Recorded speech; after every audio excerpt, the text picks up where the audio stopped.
it's quite a big ship, and it's got a large, what you would assume is some sort of cannon or weapon on the deck. Does this have kind of a 18th century galleon look to it, or is it more of a industrial 20th century, rectangular, militaristic kind of thing? Well, let me have a quick think about it. I know what it is, but I'm trying to think how I would phrase it for you. You can see a vessel made of metal. This is rare in the post-apocalypse, that anything like that would still be floating.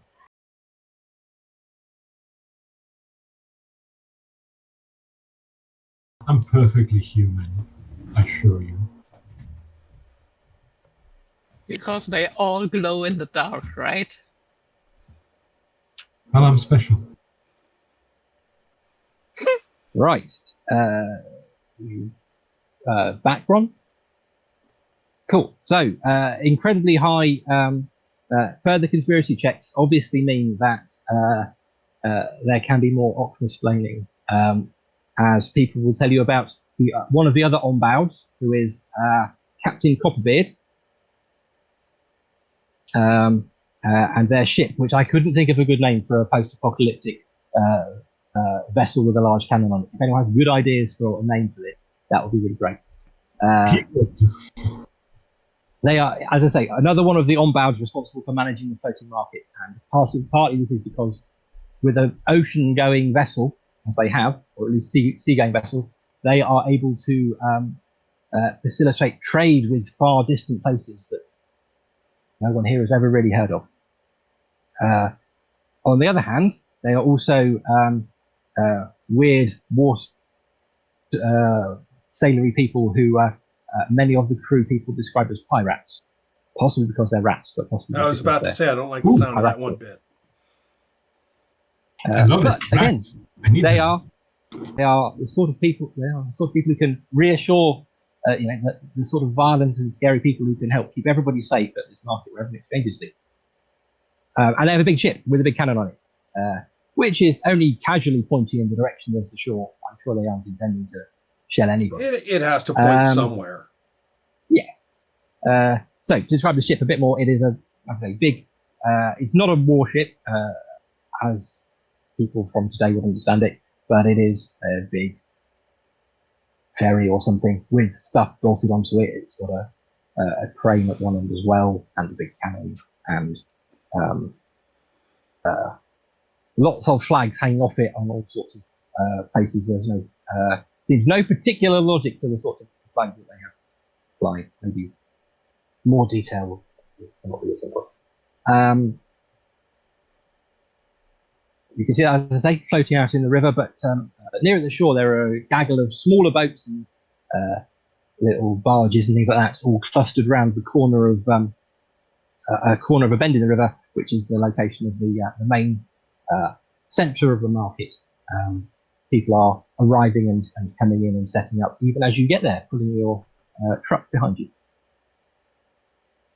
And or being pulled on a truck, depending. I don't know if you want to set up and sell anything of your own, or if you want to go and look at any of the stalls that are setting up, or indeed do other things. I am very tempted to recklessly walk towards this steamboat, it looks like, of pirates, because I'm interested in knowing some rats, because I have a book that is all about it, and so I have high interest in it. So the boat is currently floating out in the river, so if you want to get to it, you'll need to find a way to cross the water, but I don't know if you have anything that would help you with that. Hold on there. Or find somebody who could help you. Hold on there before you go running off. Remember what happened to We All Stick Together. Let's focus on what we're doing here, and we'll find out about your rodents in due time. Yeah, last time you walked away, it didn't really end well. Well, I can perhaps describe the sort of it's kind of a market square, I suppose, if you're interested in sort of what's happening slightly closer to shore. It is kind of a square in a sort of angled corner of the river, about 15 squares by 15 squares. There's a large petrified tree almost in the center, and people are setting up stalls around that and underneath that. And then there's some weird then there's a flight of steps going up from the let's describe this as to the north and west is the sort of river, only vaguely glowing in a slight purple tinge here, although slightly further upriver there's a small waterfall, and the spray from that creates really lovely scintillating rainbows in the sunlight as you mentioned steps of some kind. Yes, sorry. So to the north there's to north and west there's the square is bounded by the river, and there are a number of barges and small boats and stuff moored at the side, and some people are starting to set up stalls actually on their boats or next to them. You're approaching from the south, where there's something that's a bit like a road and a bit broken, and then up to the east there's a slight bank and steps in that go up to a slightly raised area where there are two things which are surrounded by gaggles of various people, in inverted commas. Everyone is a person in the post-apocalyptic, and no matter how many arms or heads they have. But there's up there there's a octagonal structure, kind of ornate ironwork with sort of domed roof on it, and then an octagonal iron domed roof structure. Wow. Okay. It's open to the sides though, so it's just like 8 pillars with a roof on it, basically. That's really fancy. That's pretty dramatic, actually. So we've got all these things. We've got the boat out there on the river. We've got the little impromptu shoreline harbor thing. We've got the petrified tree. And we've got, okay, first of all, just so everybody knows, I'm veering west more tree-ward than temple-ward. So you said people were setting up stalls and stuff relatively close to the tree. I'll just take my next in line spot right there. Mm-hmm. Can I just add that the final thing up on the bank on the west, which is there's a number of people are putting together some sort of structure, which as it starts to be completed, you could identify as a junk-based sculpture of a rabbit. One might assume this is petrified tree, funky octagonal temple-looking thing with steps. But we wanted to join a pirate ship look out at some there of the on the river. Yeah. All right. So as I say, I believe Okuma wanted to look at some of the stalls. Well, we have to set up our own stall first. Oh, yeah, okay, cool. Right. I mean, we've got to. So that is certainly a thing that can happen. So you've got to pull your truck up and park it in the vicinity of the tree. Is that your plan? Yeah. Cool. In fact, why don't I go and look at some of the things I might have brought along in the back of the truck? No one is paying a huge amount of attention yet, so that's all right. Someone explains to you, if you're interested, that there is an official opening ceremony planned for later on. Opening ceremony. Sounds good. We'll participate. Plan to participate.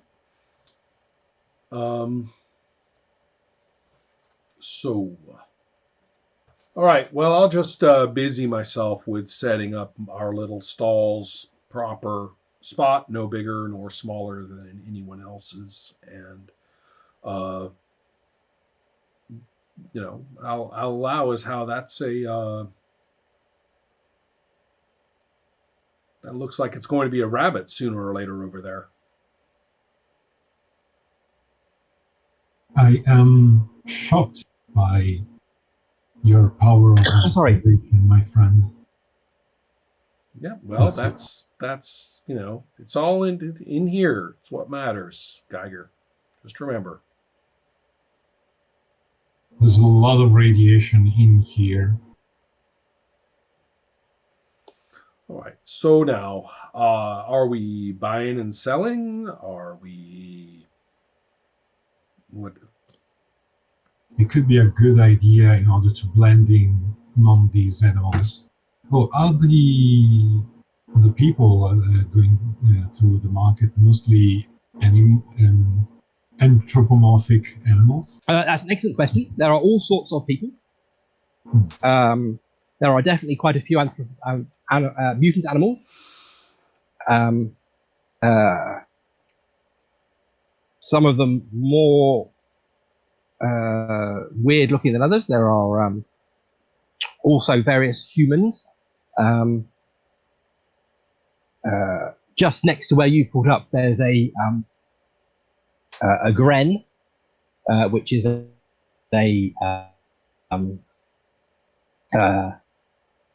sort of wild living, wilderness living human. They never use technology. They can avoid it and use that. This one, however, appears to be setting up a stall selling what I think you would assume is some sort of alcoholic drink. Perhaps, I don't know. And that's some interest to people. There are some. One of the boats nearby has some large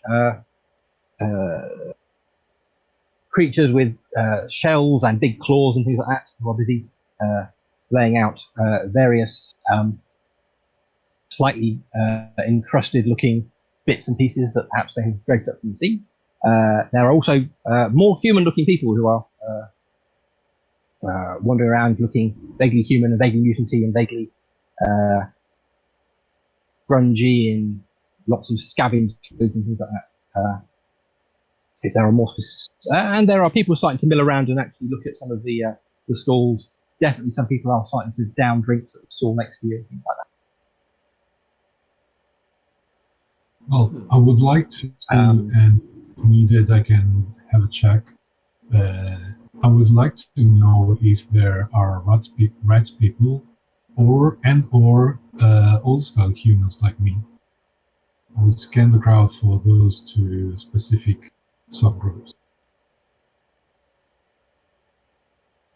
Oh, okay. Well, in that case, I would like a perception roll.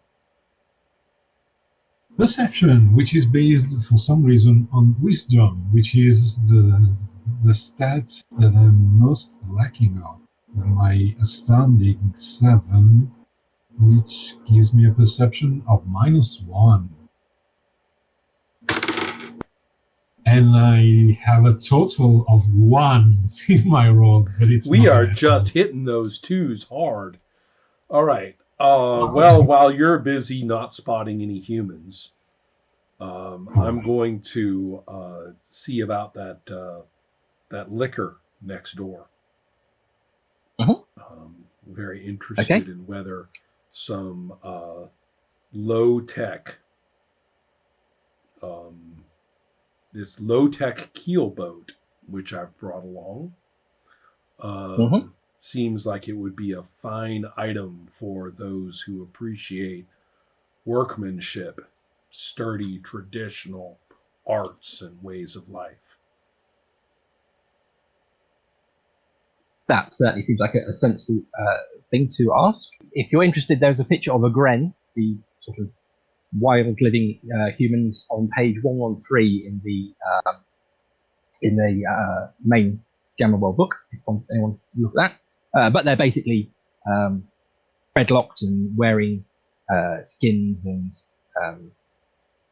fragments of clothing with knives and bows and arrows and things like that. Well, this one is looking slightly less warlike because she's busy serving alcohol, and